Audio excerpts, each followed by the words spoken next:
আচ্ছা, আজকের ভিডিওতে আপনাদেরকে একটা মজার জিনিস দেখাবো। এই হচ্ছে যে কোনো রাউটারের ফার্মওয়্যারে ঢোকার সবচাইতে পপুলার এবং বলতে গেলে একমাত্র পদ্ধতি। বা আপনি চাইলে মোবাইলের ব্রাউজার থেকেও করতে পারেন, বা ডিরেক্ট ফার্মওয়্যারে ঢোকার জন্য আপনাকে ওই রাউটারের সাথে অবশ্যই ল্যানে অথবা ওয়াইফাইয়ের মাধ্যমে কানেক্টেড থাকা লাগবে। বাট আমি যদি বলি এখন থেকে ফার্মওয়্যারে ঢোকার জন্য আর রাউটারকে আপনার পিসির ল্যানে অথবা ওয়াইফাইয়ের মাধ্যমে মোবাইলের সাথে কানেক্ট করতে হবে না, তাহলে বিষয়টা কেমন হয়? সেই সাথে এমনকি বিশ্বের যে কোনো জায়গায় বসেও আপনি চাইলে এই কাজটা করতে পারবেন। আপনার ফার্মওয়্যারে আপনি লগ ইন করতে পারবেন যে কোনো জায়গা থেকে। আমি শিওর যে এই জিনিসটা আপনি যদি করতে পারেন যে কোনো জায়গা থেকে, এটা আপনার জন্য অবশ্যই ভালো হয়। বাট সব রাউটার দিয়ে আসলে এটা করা সম্ভব হবে না। এই সুবিধাটা আপনি রুইজার যে কোনো রাউটার কিনলেই ব্যবহার করতে পারবেন তাদের ক্লাউডের মাধ্যমে। শুধু লগ ইন করতে পারেন না, আপনি পিসি দ্বারা লগ ইন করেন অথবা ফোন দ্বারা লগ ইন করেন, যেখান থেকে আপনি লগ ইন করেন না কেন, আপনি একটা রাউটারের ফার্মওয়্যারে ঢুকে যা যা করতে পারতেন তার সবকিছুই কিন্তু এখন থেকে করতে পারবেন এই ক্লাউডের মাধ্যমে। এবং আজকের ভিডিওতে আমি এমন কিছু জিনিস আপনাদেরকে দেখাবো যে জিনিসগুলো আসলে খুবই ইউনিক একটা ফার্মওয়্যারের মধ্যে থাকা, এবং সেই জিনিসগুলোই আসলে ক্লাউডের মাধ্যমে করতে পারা আরো বেশি ইউনিক। তো চলেন ভিডিওটা শুরু করি। ক্লাউডের এই বিষয়গুলো দেখানোর জন্য স্যাম্পল হিসাবে আমাদের কাছে আছে রুইজিয়ার EW300N। আপনার কাছে যে মডেলটা আছে আপনি চাইলে সেটাতেই করতে পারবেন। তো চলেন আমরা পিসিতে চলে যাই এবং পিসিতে গিয়ে দেখি। আচ্ছা, ভালো কথা বলে রাখি যে পিসির সাথে কিন্তু আসলে ওই রাউটারের কোনো সম্পর্ক নাই, না ওয়াইফাই দিয়ে না আমাদের ল্যান দিয়ে। আমরা সম্পূর্ণ ভিন্ন একটা রাউটারের মাধ্যমে, ওয়াইফাইয়ের মাধ্যমে আমরা আমাদের পিসিটা চালাইতেছি। আর রুইজিয়ার যে রাউটারটা আছে N300, ওইটাতে আমরা নেট দেওয়ার কাজে ব্যবহার করছি তার 1 পোর্ট, এবং সম্পূর্ণ ভিন্ন একটা লাইনের মাধ্যমে আমরা সেই রাউটারটাকে অপারেট করব। সো ওই রাউটারের সাথে আসলে আমাদের এই পিসির না ল্যান না ওয়াইফাই কোনো কিছু দিয়ে আসলে কানেক্টেড না। তো এখন আমরা চলে যাচ্ছি রুইজিয়ার ক্লাউড অ্যাকাউন্টে, যেই ক্লাউড অ্যাকাউন্টের মাধ্যমে আসলে আমরা এই রাউটারের ফার্মওয়্যারের মধ্যে ঢুকবো। এবং অলরেডি রিভিউ পারপাজে আমরা কিন্তু অ্যাকাউন্ট অলরেডি করে রাখছি, এবং যখন আমরা কোনো রাউটার রিভিউ করি রুইজিয়ার, তখন আমরা এই অ্যাকাউন্টটাকে ব্যবহার করি। তো চলেন কিছু এক্সাইটিং জিনিস আপনাদের সামনে উপস্থাপন করি রুইজিয়ার ক্লাউডের মাধ্যমে। আচ্ছা, এই হচ্ছে আমাদের রুইজিয়ার মেইন পেজ, অর্থাৎ আমরা যেখান থেকে আসলে লগ ইন করবো তাদের ক্লাউডে। তো এটা হচ্ছে আমাদের অ্যাকাউন্ট। এখানে আমাদের অ্যাকাউন্টের আইডি পাসওয়ার্ডটা দেওয়া আছে। আপনি যখন কোনো আইডি পাসওয়ার্ড ক্রিয়েট করবেন তখন সেই আইডি পাসওয়ার্ডটা এখানে দিয়ে তারপর লগ ইন করতে হবে। আচ্ছা, আমরা এখন লগ ইনে ক্লিক করতেছি। আচ্ছা, এখানে দেখেন যে আমাদের হোম পেজটা চলে আসছে ক্লাউডের। এখানে প্রথমে যেটা আসবে সেটা হচ্ছে প্রজেক্ট। তো আমাদের এখানে দুইটা প্রজেক্ট অ্যাড করা আছে, দুইটা প্রজেক্ট এখানে ক্রিয়েট করা আছে।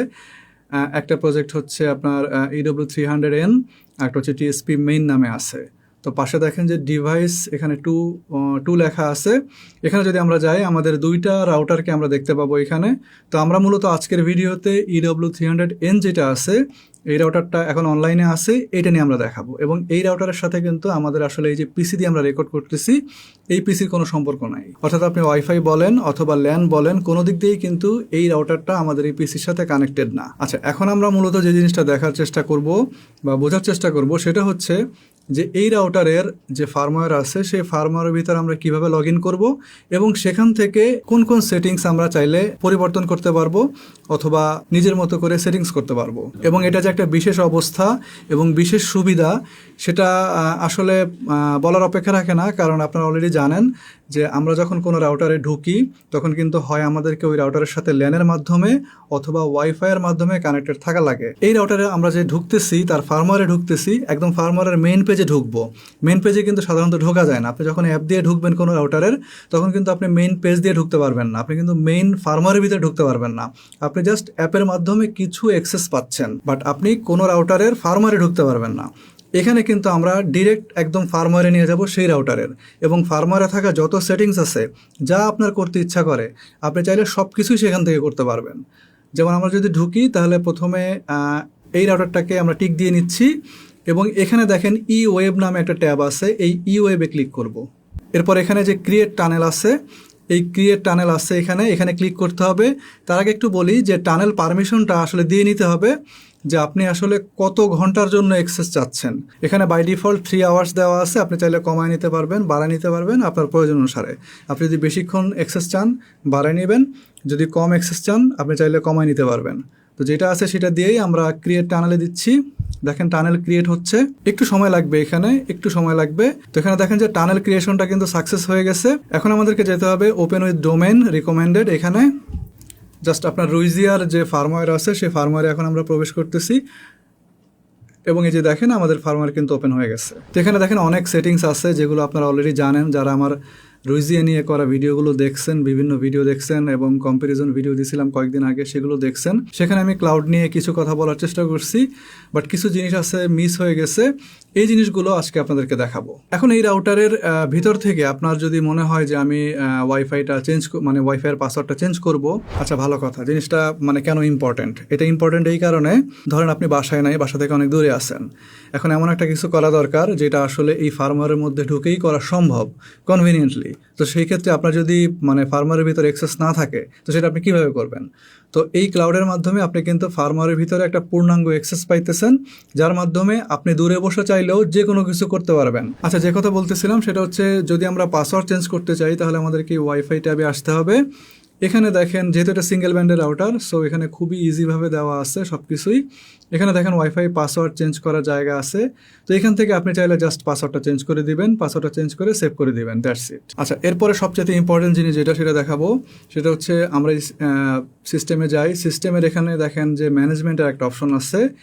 এখানে দেখেন এই পাশে দেখেন রিসেট নামে একটা ট্যাব আছে। আমরা যদি রিসেটে ক্লিক করি, এখানে দেখেন যে কিপ কনফিগ লেখা আছে, অর্থাৎ কনফিগারেশনটা আপনি চাইলে সেম অ্যাজ রেখে দিতে পারবেন রিসেট করার পরেও। তো এই ক্ষেত্রে আমাদেরকে যেটা করতে হবে সেটা হচ্ছে কিপ কনফিগটা অন করে নিতে হবে। অন করে নিয়ে আমরা এখান থেকে যখন চাপ দিব, জাস্ট ওইখানকার যে রাউটারটা আছে ওটা কিন্তু রিসেট হয়ে যাবে, এবং রিসেট হয়ে যাওয়ার পরেও আপনার এই যে কনফিগারেশনগুলো করা ছিল, যেমন ওয়াইফাই পাসওয়ার্ড, বা ধরেন আপনি প্যারেন্টাল কন্ট্রোল করে রাখছেন বা কোয়ালিটি অফ সার্ভিস করে রাখছেন, যাই করেন না কেন, আপনার যে নিজের যে সেটিংসগুলো, এইগুলো নিয়েই তারপরে সে কিন্তু রিসেট হবে। সো এটা আমি মনে করি যে এটা খুবই ভালো একটা জিনিস। অনেক সময় আছে যে কনফিগারেশন আসলে চলে যাওয়ার পরে নতুন করে আবার সব কিছু ঠিকঠাক করতে হয়। এই ঝামেলার কারণে আবার অনেকে মানে রাউটারের ভিতরে কোনো সমস্যা থাকলেও দেখা যাচ্ছে যে রিসেট দিতে ভয় পায়, যে রিসেট দিলে আবার নতুন করে সব কিছু করা লাগে। তো আমি মনে করি যে এটা খুবই ভালো একটা অপশন, যে কনফিগারেশন সেম রেখে আপনি চাইলে এই রাউটারটাকে রিসেট করতে পারবেন। আচ্ছা, এখানে সবচেয়ে মজার জিনিসটা হচ্ছে যে আপনি রাউটারকে রিসেট দেওয়ার পরেও আপনার আইএসপির যে কনফিগারেশন, অর্থাৎ ধরেন যে আপনার যদি PPP লাইন হয় তাহলে আইডি পাসওয়ার্ড, আইপি লাইন হইলে আইপি, যেটাই থাকুক না কেন, আপনার আইএসপির যে কনফিগারেশন সেটাও কিন্তু আপনার যে কনফিগারেশন তার সাথে সাথে একদম একই রকমই থেকে যাবে। অনেকে চিন্তা করে যে রাউটার রিসেট দিব, রিসেট দিলে তো আবার আইএসপিরে টাকা লাগবে, আইএসপি তো আর আসবে না, বা আসলেও পরে আসবে, ওর সময় মতো আসবে, আমি নেট পাবো কীভাবে? তো এই ক্ষেত্রে কিন্তু আরেকটা সুবিধা আছে, যে আপনি রিসেট দিলেও আপনার আইএসপির কনফিগারেশনটা কিন্তু একই রকমই থাকতেছে। এটা আর যাবে না। আপনার আইডি পাসওয়ার্ডের লাইন হোক, অর্থাৎ PPP অথবা আইপির লাইন হোক, স্ট্যাটিক আইপির লাইন হোক, যেটাই হোক না কেন, আপনার আইএসপির কনফিগারেশন কখনো মুছবে না। আপনার যে সেটিংসগুলো আছে সেগুলোর সাথে সাথে আপনার আইএসপির কনফিগারেশনটাও সেম অ্যাজ ইট ইজ থেকে যাবে। আচ্ছা, রুইজিয়ার যে এই যে সুবিধাগুলো রুইজিয়া দিতেছে, এটার কিছু টার্গেট কাস্টমার আছে। তারা কারা? যারা দেশের বাইরে থাকে, দেশের বাইরে থেকে মানে দেশের ভিতরে মানে কোনো কিছু সমস্যা হইলে সেখানে দেখা যাচ্ছে করার কেউ থাকে না, বাসা হয়তো বা মহিলা মানুষ আছে অথবা বাবা আছে, ওরা তো এত কিছু বুঝে না। তো আপনি যেন বাহির থেকেও ক্লাউডের সাহায্যে নিজের মতো করে এই জিনিসটা করে ফেলতে পারেন, এই ধরনের লোকজনদের জন্যই আসলে মূলত এই জিনিসটা দেওয়া। তো আমি মনে করি যে আসলে রাউটারের মানে ফার্মওয়্যারের ভিতরে ঢুকতে পারাটা অনেক ইম্পর্ট্যান্ট দূর থেকে। কারণ হচ্ছে আমরা যদি চাই যে কোনো মানে সময় আমাদের কনফিগারেশন চেঞ্জ করা লাগতে পারে, বা যে কোনো সেটিংস আমরা অ্যাপ্লাই করতে চাই আমার মতো করে, সেই জিনিসটা আমরা কিন্তু খুব সহজেই আসলে এখান থেকে করতে পারবো, যেহেতু পুরো ফার্মওয়্যারটা আমাদের সামনে আছে। জাস্ট আপনি যেভাবে আপনার পিসির সঙ্গে লাগায়া অথবা ওয়াইফাইয়ের মাধ্যমে করতেন, সেমভাবে আপনি আপনার ক্লাউড থেকে করতে পারবেন।